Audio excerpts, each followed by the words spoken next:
नमस्कार, मैं हूं पंकज सिंह जाडेजा। हमारा उद्देश्य है राष्ट्र से स्नेह, राष्ट्र का सम्मान। अब देखते हैं आज की दिन भर की top headline.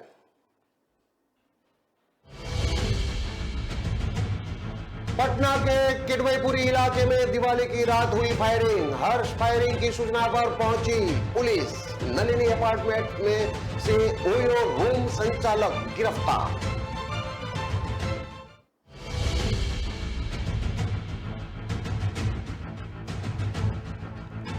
Janata Dal return, मिट जाएगा आरजेडी और जेडीयू का नामो निशान। अगले कुछ महीनों में दोनों दल के विलय की तैयारी।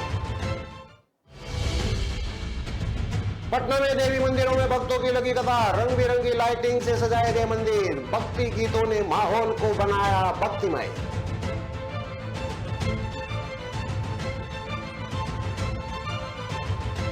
बिहार के मुख्य सचिव के साथ हुआ साइबर फ्रॉड। अमेजन मोबाइलिक्स के 90,000 की खरीदारी। एसबीआई में है अकाउंट, ओटीपी तक नहीं आया।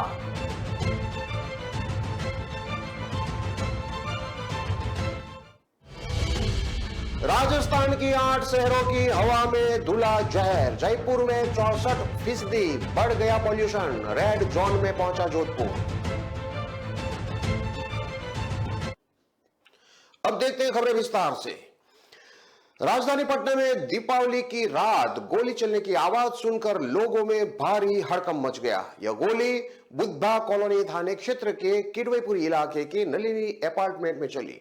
लोगों ने इसकी सूचना पुलिस को दी। पुलिस मौके पर पहुंचकर छानबीन में जुट गई है। बुद्धा कॉलोनी थाना प्रभारी निहार भूषण ने मीडिया को बताया कि कल देर रात को गोली चलने की सूचना प्राप्त हुई। मौके पर पुलिस ने पहुंचकर पूछताछ की। पूछताछ में पता चला कि किडवईपुरी के नलिनी अपार्टमेंट में पूजा के दौरान हर्ष फायरिंग हुई। फायरिंग के दौरान गोली छत के छज्जे से टकराई। छज्जे से टकराने के बाद गोली अपार्टमेंट के बेसमेंट में लगी एक i20 गाड़ी में टकराने से कार का शीशा टूट गया। गाड़ी फ्लैट नंबर 201 में रहने वाले अनिल कुमार की थी, जबकि गोली चलाने वाला हरीश कुमार भी इसी अपार्टमेंट में रहता है और ओयो रूम का संचालन करता है। पुलिस ने हरीश कुमार को हिरासत में लेकर पूछताछ की है। हरीश ने बताया कि वह ओयो रूम का संचालन करता है। हरीश ने पुलिस को बताया कि गांव से आए मेरे मौसेरे भाई ने देर रात पूजा के दौरान फायरिंग की, जिससे गाड़ी का शीशा टूट गया। इसके बाद मौसेरा भाई वहां से चला गया। हरीश मूलतः विक्रमगंज जिला रोहतास का रहने वाला है, यहां किराए पर रहता है। पुलिस ने फिलहाल हरीश को गिरफ्तार कर लिया है। उसके मौसेरे भाई को पुलिस खोज रही है ताकि गोली चलाने का मकसद पता चल सके। फायरिंग में इस्तेमाल पिस्टल की तलाश में पुलिस लगी है ताकि यह पता चल सके कि हथियार लाइसेंसी था या अवैध हथियार था। फिलहाल इस मामले में पुलिस को कोई लिखित आवेदन नहीं दिया गया है। इस फायरिंग में किसी तरह के जान माल की कोई क्षति नहीं हुई है।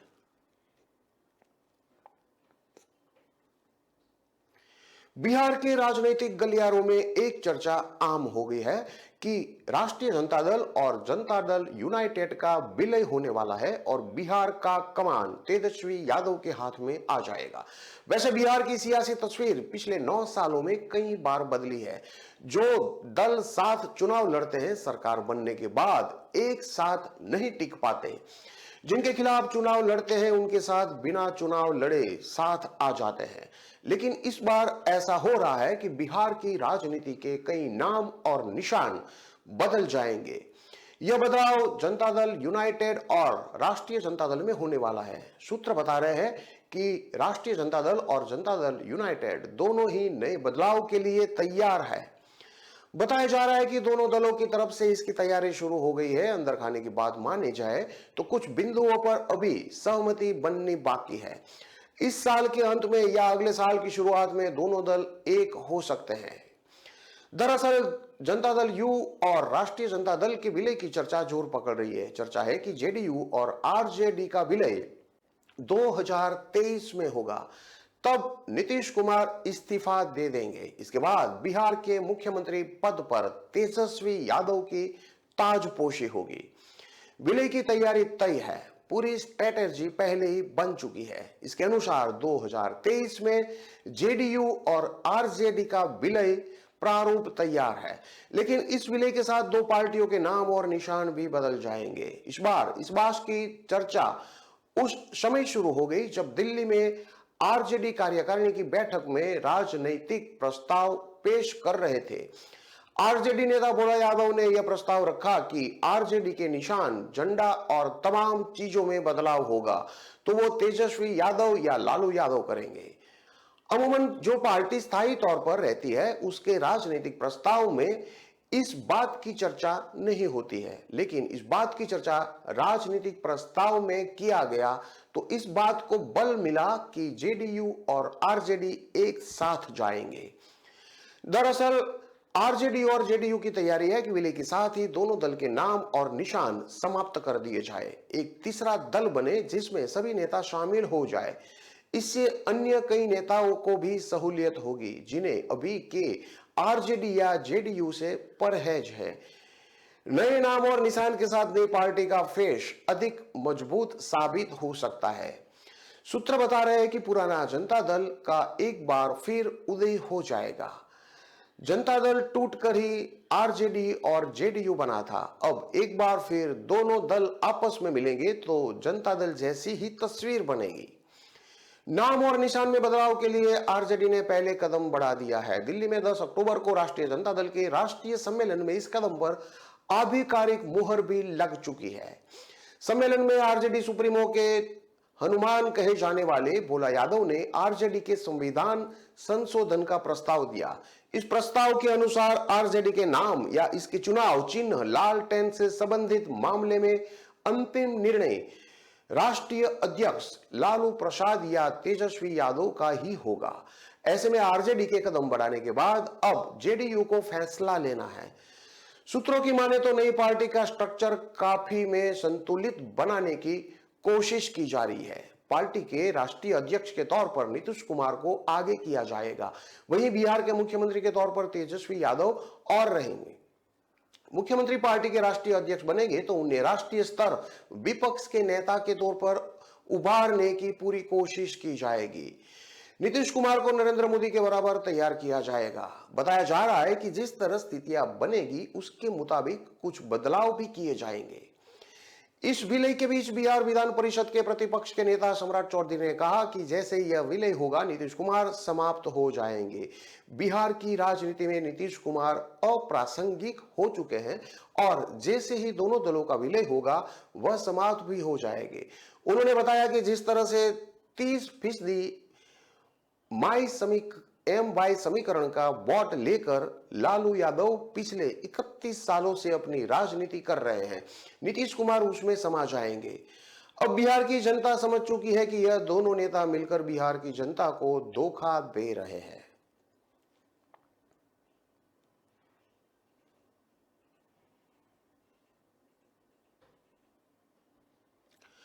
पटना सिटी के बड़ी पट्टन देवी मंदिर के साथ ही शहरी और ग्रामीण इलाकों में देवालय में लक्ष्मी पूजा को लेकर भक्तों की भीड़ उमड़ पड़ी। इससे पहले बड़ी पट्टन देवी मंदिर सहित आसपास के सभी देवालयों को रंग बिरंगी रोशनी और खूबसूरत गेंदे के फूल से सजाई गई थी। जगह जगह लाउड स्पीकर में बज रहे भक्ति गीतों ने पूरे माहौल को भक्ति से सराबोर कर दिया। शंखनाद और वैदिक मंत्रोच्चार के साथ ही लक्ष्मी पूजा का शुभारंभ सोमवार की शाम से ही मंदिरों में देखा गया। मंदिर में पूजा अर्चना करने वाली महिलाओं की खासी संख्या देखी गई। इसके साथ ही पूरे नगर को रंग बिरंगी रोशनी से सजाई गई थी। बड़ी पट्टन देवी मंदिर के महंत विजय शंकर गिरी ने बताया कि प्रत्येक वर्ष लक्ष्मी पूजा के अवसर पर यहां भक्तों की लंबी कतारें लगती है। शाम ढलते ही भक्तों की दीप प्रज्वलन करने की क्रिया शुरू हो जाती है जो देर रात तक चलती रहती है। इसके साथ ही फुलवा शरीफ दुर्गा स्थान में मां काली की विशाल प्रतिमा बनाई गई। पूरे दुर्गा स्थान को खूबसूरत रोशनी और फूलों से सजाया गया। जगह जगह लाउड स्पीकर में बज रहे भक्ति गीतों ने पूरे माहौल को भक्तिमय बना दिया। शहरी और ग्रामीण इलाकों के लोगों ने अपने अपने घरों में मिट्टी के दिए जलाकर मां लक्ष्मी की आराधना की। ऐसी मान्यता है कि इस दिन घर को साफ सफाई के साथ ही रंग बिरंगी रोशनी और दीप प्रज्वलित करने से मां लक्ष्मी का आगमन होता है।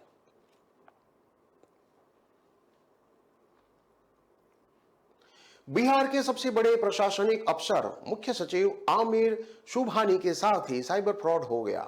उनके अकाउंट से 90,000 रुपये की ऑनलाइन खरीदारी कर ली गई। यह खरीदारी अमेजॉन और मोबीक्विक वेबसाइट से की गई। मुख्य सचिव की अकाउंट एसबीआई में है। मुख्य सचिव को फ्रॉड का तब पता चला जब अकाउंट से रुपये कटने के मैसेज आने लगे। मामले में आर्थिक अपराध इकाई जांच कर रही है। चौंकाने वाली बात यह है कि जब इन रुपयों को ट्रांसफर किया जा रहा था तो मुख्य सचिव के मोबाइल पर बैंक की तरफ से ओटीपी भी नहीं आया, लेकिन रुपये ट्रांसफर किए जाने के बाद का मैसेज जरूर आया। इसे पढ़ने के बाद मुख्य सचिव के भी होश उड़ गए। आमिर सुबहानी की तरफ से रविवार को अपने साथ हुए साइबर फ्रॉड की जानकारी आर्थिक अपराध इकाई के तहत चल रहे साइबर सेल को दी गई। इसके बाद ईओयू की टीम एक्टिव हुई। अज्ञात साइबर अपराधियों के खिलाफ एफआईआर दर्ज किया गया। इसके बाद टीम ने अपनी जांच शुरू की। जिस अकाउंट से फ्रॉड हुआ था वो भारतीय स्टेट बैंक में है। शुरुआती जांच के दौरान ईओयू ने पता लगा लिया कि रुपया कहां ट्रांसफर हुआ है। ईओयू को अपनी जांच में पता चला कि साइबर अपराधियों ने 2 बड़ी कंपनियों के वेबसाइट से ऑनलाइन शॉपिंग की थी। हजारों रुपये का सामान अमेजॉन से खरीदा गया था। 50,000 रुपये की खरीदारी अमेजॉन से की गई थी, जबकि 40,000 रुपये की खरीदारी मोबीक्विक वेबसाइट से की गई है। ईओयू की टीम ने दोनों ही कंपनियों के अधिकारियों से बात करने की कोशिश की। मोबीक्विक की टीम से बात हुई, पूरा मामला बताया गया।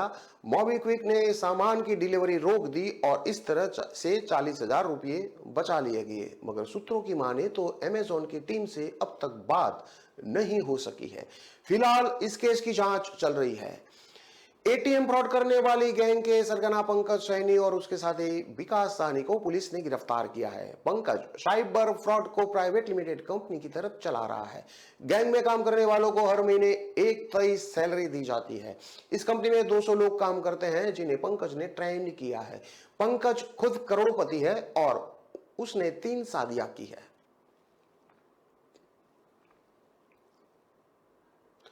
दीपावली की रात हुई जमकर आतिशबाजी से जयपुर समेत राजस्थान के 8 शहरों की हवा में जहर घुल गया। प्रदूषण के स्तर जबरदस्त इजाफा हुआ। पिछले 24 घंटों के दौरान सबसे ज्यादा पॉल्यूशन जोधपुर शहर में बढ़ा है। यह पहली बार इस सीजन में रेड जोन में आ गया है। जोधपुर में मंगलवार सुबह यानी कि आज सुबह 8 बजे एयर क्वालिटी इंडेक्स यानी कि AQI लेवल 300 के पार पहुंच गया। यह दिल्ली NCR के शहरों के बराबर रहा। सेंट्रल पॉल्यूशन कंट्रोल बोर्ड से जारी ताजा आंकड़े देखें तो आज जोधपुर के बाद पाली दूसरा ऐसा शहर रहा जहां आबोहवा खराब रही। यह AQI लेवल 262 पर दर्ज हुआ। वहीं जयपुर में भी कल के मुकाबले AQI लेवल 100 अंकों की बढ़ोतरी के साथ 257 पर पहुंच गया। राजधानी में करीब 64% प्रदूषण बढ़ गया। सुबह सुबह छाई धुंध। जयपुर में राजा पार्क आदर्श नगर सबसे ज्यादा प्रदूषित रहे। जयपुर में पॉल्यूशन के बाद सुबह करीब 8 बजे तक आसमान में धुंध देखी गई। हालांकि सूरज निकलने के साथ ही धुंध छट गई और आसमान कुछ साफ हो गया।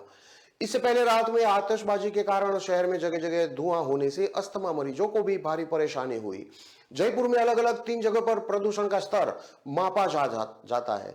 इसमें आदर्श नगर एरिया में सुबह 8 बजे सबसे ज्यादा 257 का लेवल रहा, जबकि पुलिस कमिश्नरेट के आसपास 255 और शास्त्री नगर में 207 लेवल रहा।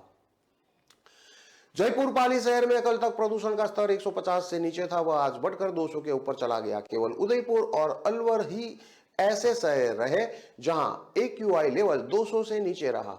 उदयपुर में AQI लेवल 196 जबकि अलवर में 141 रहा। AQI को इसकी रिकॉर्डिंग के आधार पर 6 कैटेगरी में बांटा गया है। 0 और 50 के बीच AQI को अच्छा, 51 और 100 के बीच संतोषजनक, 101 और 200 के बीच मध्यम, 201 और 300 के बीच खराब, 301 और 400 के बीच में बेहद खराब और 401 से 500 के बीच में गंभीर श्रेणी में माना जाता है। जयपुर, कोटा, पाली, भिवाड़ी, अजमेर शहर आज ऑरेंज जोन में है, जबकि जोधपुर रेड जोन में आ गया। वहीं अलवर और उदयपुर आज येलो जोन में है। एक दिन पहले अलवर ग्रीन जोन में था, जहां AQI लेवल 100 से नीचे था। खबरों में लेते हैं अब एक छोटा सा विराम।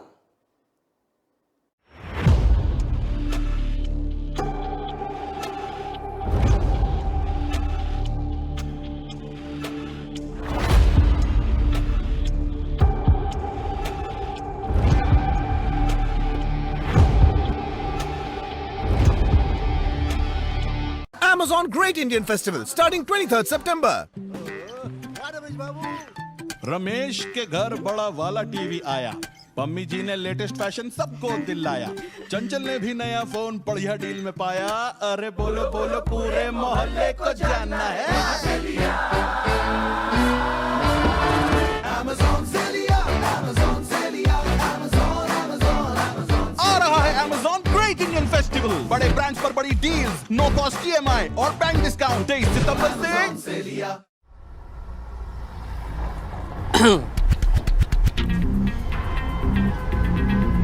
इस लड़की की जल्दबाजी का जो बोझ है इसे दुनिया नहीं समझ सकती। ये कैब से जाएगी, ये ऑटो से जाएगी। इसके मोबाइल पर ऐप खुला हुआ है, ये कैब से जाएगी। उसका एक हाथ हवा में है, ये ऑटो से ही जाएगी। कैब से, ऑटो से, कैब से, ऑटो से, कैब, ऑटो, कैब। ऑटो। या खुदा, ये तो रैपिडो से जाएगी। रैपिडो से। Rapido, the smartest choice always. Safe भी, तेज भी। ऐप खोलो, बुक करो, go Rapido।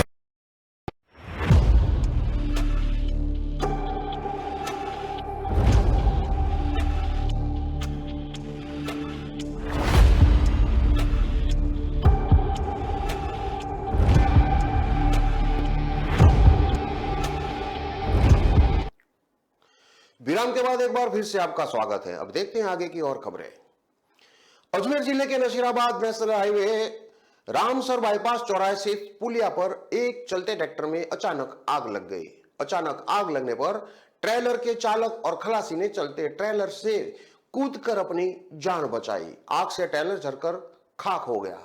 दमकल ने पहुंचकर आग पर काबू पाया। इस दौरान वाहनों को पुलिया के ऊपर जाने से रोक दिया गया। आग पर काबू पाने के बाद यातायात सुचारू किया गया। इस दौरान 1 घंटे तक यातायात भी भारी प्रभावित रहा। पुलिस के अनुसार ट्रेलर दिल्ली से टाइल्स भरकर चेन्नई जा रहा था। शाम करीब 7 बजे रामसर बाईपास चौराहे स्थित पुलिया पर चलते ट्रेलर में अचानक डीजल टैंक के पास संभवतया शॉर्ट सर्किट होने से आग लग गई, जिससे आग ने कुछ ही देर में विकराल रूप धारण कर लिया। ट्रेलर में अचानक लगी आग को देखकर ड्राइवर ने ट्रेलर को पुलिया के ऊपर ही रोककर खड़ा कर दिया और ड्राइवर और खलासी नीचे कूद गए। सूचना मिलने पर सदर थाना पुलिस ने मौके पर पहुंचकर दमकल को सूचित किया। पुलिस ने पुलिया के ऊपर जाने वाले यातायात को रोका। दमकल के मौके पर पहुंचने से पहले ही विकराल आग ने पूरे ट्रेलर को अपनी चपेट में ले लिया और ट्रेलर जलकर राख हो गया। दमकल ने आग पर काबू पाया। इस दौरान करीब 1 घंटे तक यातायात बाधित रहा। आग बुझने पर यातायात फिर से सुचारू किया गया। जयपुर की एक सोसाइटी ने इस बार सबसे अनोखी दिवाली देखी। यहाँ रोबोट्स ने फुलझड़ियां चलाई और ग्रीन पटाखे फोड़कर जश्न मनाया। जब रोबोट ने सोसाइटी में आने वाले मेहमानों को उनके नाम से पुकारा तो लोग चौंक गए। इतना ही नहीं, रोबोट्स ने सम्मान देते हुए हाथ मिलाया और हैप्पी दिवाली भी विश की। यह नजारा ऐसा था जैसे दीपावली सेलिब्रेशन किसी और ही प्लैनेट पर चल रही है।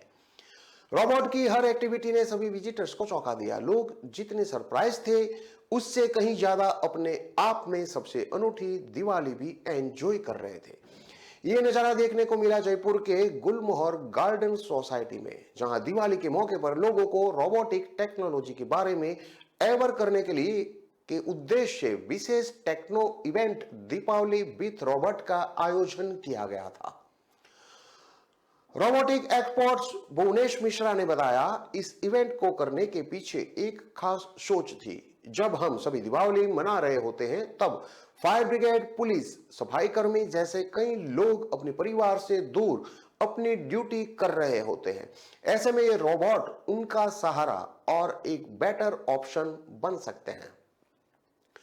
आपातकाल में आग बुझाना हो या सीवर लाइन चौक होने पर सही करने का काम, जयपुर में बने रोबोट्स ये सभी काम कुशलता पूर्वक कर सकते हैं। इस खास दीपावली सेलिब्रेशन में रोबोटिक्स एक्सपर्ट भुवनेश ने इन सभी रोबोट्स का डेमोन्स्ट्रेशन भी दिया। निर्देश मिलने पर रोबोट्स ने अपनी सभी कामों को पूरे भी किए। पेड़ पौधों में पानी देने, गेट पर गार्ड के रूप में सर्विस करने और रिसेप्शन पर भी किसी भी तरह की कंप्लेंट रिसीव करने जैसे काम करके दिखाए। खास बात यह है कि सभी रोबोट क्लब फर्स्ट रोबोटिक्स द्वारा जयपुर में ही तैयार किए गए हैं। इनमें जीना 5.0 ऑल टेरेन रोबोट, जीना 6.0 सोलर मैनहोल क्लीनिंग रोबोट, सोना 3.5 AI ह्यूमनॉइड्स रोबोट और सोना 2.5 सर्विस रोबोट मेन थे।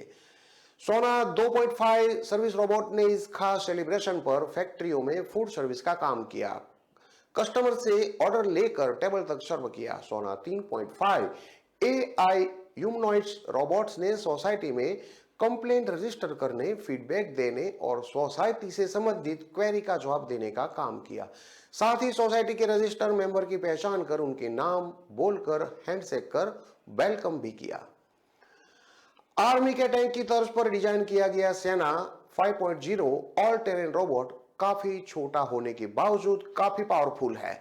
डिफेंस के काम करने के उद्देश्य से डिजाइन किए गए इस रोबोट ने सोसाइटी में फायर फाइटिंग सिस्टम एक्टिव करने, गार्डन में पानी देने और गार्ड की तरह वीडियो सर्विलांस का काम किया।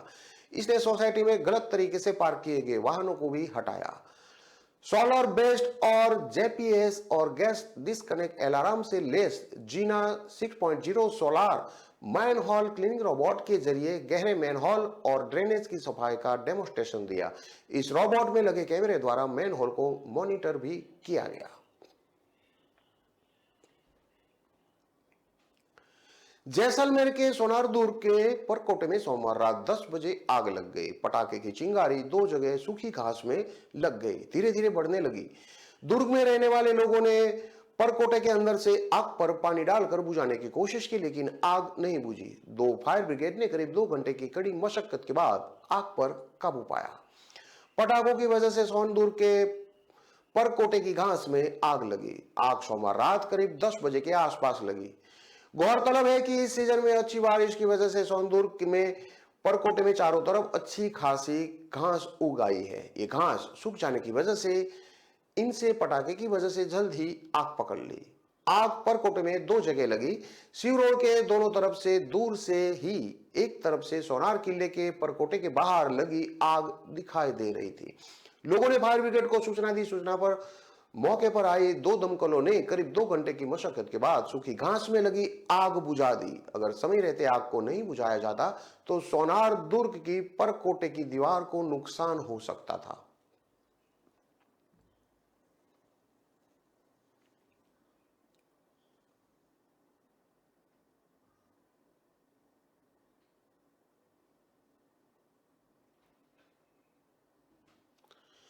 अजमेर में एक्सप्लोजिव कारोबारी अनिल जिंदल के घर लूट के मामले में 33 दिन बाद भी पुलिस के हाथ खाली है। पुलिस की एक स्पेशल टीम नेपाल में ही डेरा डाले हुए है, जिससे कि जल्दी आरोपियों को गिरफ्तार किया जा सके। पुलिस ने मुख्य नौकर कृष्णा के नेपाल के साथी रमेश की भी पुलिस ने पहचान कर ली है। पुलिस ने रमेश और कृष्णा के परिजनों से उसके बारे में पूछताछ की है। रमेश और मुख्य आरोपी नेपाल मूल के हैं और उनके साथ वारदात में अन्य आरोपी भी शामिल है। जिला पुलिस की टीम आरोपियों की तलाश भारत नेपाल बॉर्डर इलाके में कर रही है। इसके साथ ही जिला पुलिस जयपुर पुलिस से भी फीडबैक ले रही है। दरअसल 22 सितंबर को हुई एक्सप्लोजिव कारोबारी के घर से लूट के मामले में वारदात को आज 33 दिन हो चुके हैं। जिला पुलिस की स्पेशल टीमें हर एक एंगल पर काम कर रही हैं, जिससे कि जल्द आरोपियों को गिरफ्तार किया जा सके।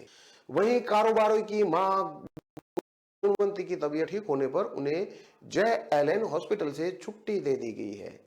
माना जा रहा है कि पुलिस की एक स्पेशल टीम नेपाल में ही लगी हुई है, जिससे कि उन्हें जल्द गिरफ्तार किया जा सके। आरोपी कृष्णा को कारोबारी जिंदल के घर नौकरी रमेश की सिफारिश पर ही दी गई थी। रमेश ENT हॉस्पिटल में वारदात से कुछ समय पहले ही चौकीदारी के तौर पर काम करने लगा था। पुलिस के अनुसार वारदात के बाद रमेश भी फरार है। सीसीटीवी कैमरे में फुटेज के आधार पर माना जा रहा है कि आरोपी कृष्णा के साथ रमेश और एक अन्य युवक वारदात में शामिल है।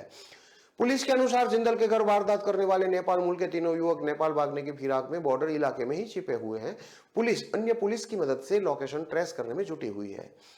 जयपुर के करणी विहार थाना अंतर्गत गत मई में एग्रीकल्चर व्यापारी मैथिली शरण शर्मा के परिवार को बंधक बनाकर डकैती की वारदात के मामले में पुलिस ने 4 आरोपियों को भारत नेपाल बॉर्डर पर ही पकड़ लिया था।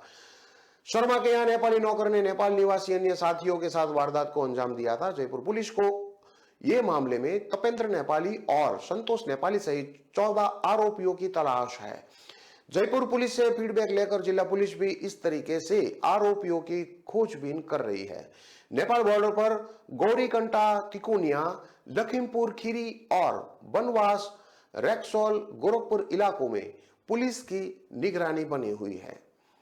कारोबारी अनिल जिंदल के घर काम करने वाले आरोपी नौकर कृष्णा की पुलिस को जिंदल के घर से एक नोटबुक और अन्य सामान बरामद हुआ है। नोटबुक के कुछ पन्नों में आरोपी कृष्णा ने नेपाली भाषा में खुद की पर्सनल इंफॉर्मेशन लिखी है, जिसे पुलिस ने जब्त कर अनुसंधान कर रही है। जिंदल परिवार ने वारदात से कुछ समय पहले ही आरोपी कृष्णा को एक परिचित के कहने पर नौकरी पे रखा था। जिंदल परिवार के लोगों ने इस बारे में कोतवाली पुलिस को वेरिफिकेशन के लिए सूचना भी दी थी। थाने से महिला कांस्टेबल 3 बार 23 अगस्त, 25 अगस्त और 16 सितंबर को वेरिफिकेशन के लिए आईडी प्रूफ और अन्य कागजात लेने गई थी, लेकिन हर बार जिंदल परिवार के लोगों ने बाद में देने का कहकर टाल दिया था। पुलिस का कहना है कि अगर वेरिफिकेशन होता तो आरोपी की पहचान और उसके साथियों को सर्च करना आसान होता। कारोबारी अनिल जिंदल के घर के बाहर और अंदर सीसीटीवी लगे हुए हैं। इसमें दिखाई दे रहा है कि कृष्णा ने बेटी और पिता के जाने के बाद अपने साथियों को बुलाया। बाद में घर की खिड़की से बाहर देखता रहा। बेटी खुशी घर पहुंची तो सभी अलर्ट हो गए।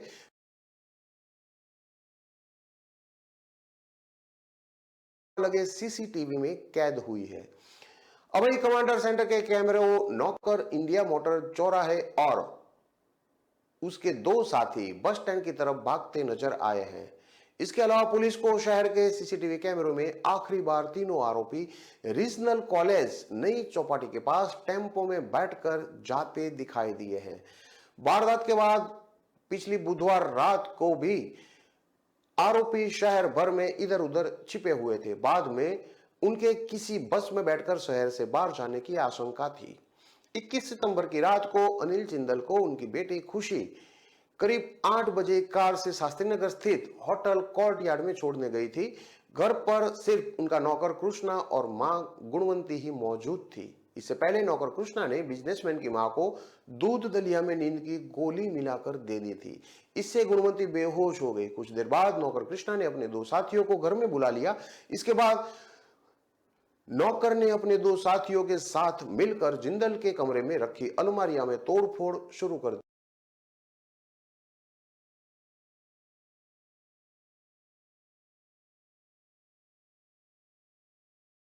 में आने और बाहर से कोई आ ना जाए, इसकी लगातार निगरानी करता रहा। कुछ देर बाद अपने पिता अनिल जिंदल को छोड़कर बेटी खुशी जब वापस लौटी तो सभी अलर्ट हो गए और दूसरे गेट से दरवाजा तोड़कर भाग निकले।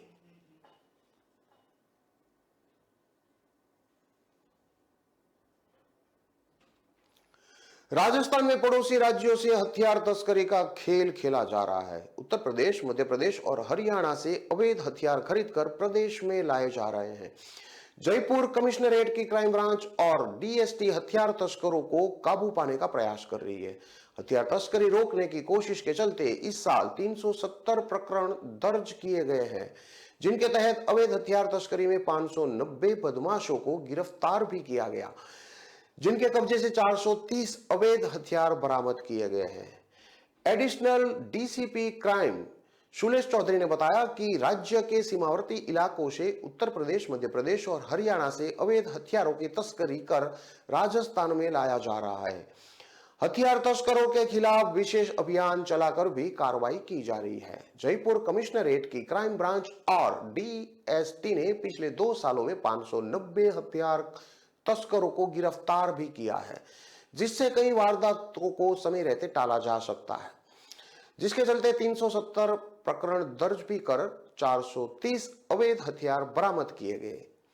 सीमावर्ती इलाकों में अवैध पिस्तौल 5000 रुपये में बेची जा रहे थे। उत्तर प्रदेश, मध्य प्रदेश और हरियाणा से अवैध हथियारों की तस्करी करके राजस्थान में तस्कर इन्हें 25,000 रुपये तक में बेच देते हैं। 2000 रुपये में खरीदे देसी कट्टा को तस्करी कर 10,000 रुपये तक मार्केट में बेचा जा रहा है। तस्करी करके राजस्थान में आने वाले हथियारों का सबसे बड़ा खरीदार युवा वर्ग है। हथियारों के क्रेज के चलते युवा उन्हें अपने पास रखना पसंद करते हैं। राज्य में ज्यादातर हथियार मध्य प्रदेश से तस्करी कर लाए जाते हैं। उत्तर प्रदेश और हरियाणा के सीमावर्ती इलाकों से भी हथियारों की तस्करी कर लाया जाता है। राजस्थान के मेवात में भी अवैध हथियार बनाए जाते हैं। इन हथियारों की खपत ज्यादातर सवाई माधोपुर, करौली, टोंक, जयपुर, अजमेर इत्यादि शहरों में की जाती है। इन सभी खबरों को विस्तार से पढ़ने के लिए आप हमारे वेबसाइट का भी प्रयोग कर सकते हैं। हमारा वेब का पता है www.kalamkartavya.com। हमारी कलम ही हमारा कर्तव्य है के उद्देश्य के साथ खबरों को आप राष्ट्र प्रथम के साथ देखते रहिए। नमस्कार।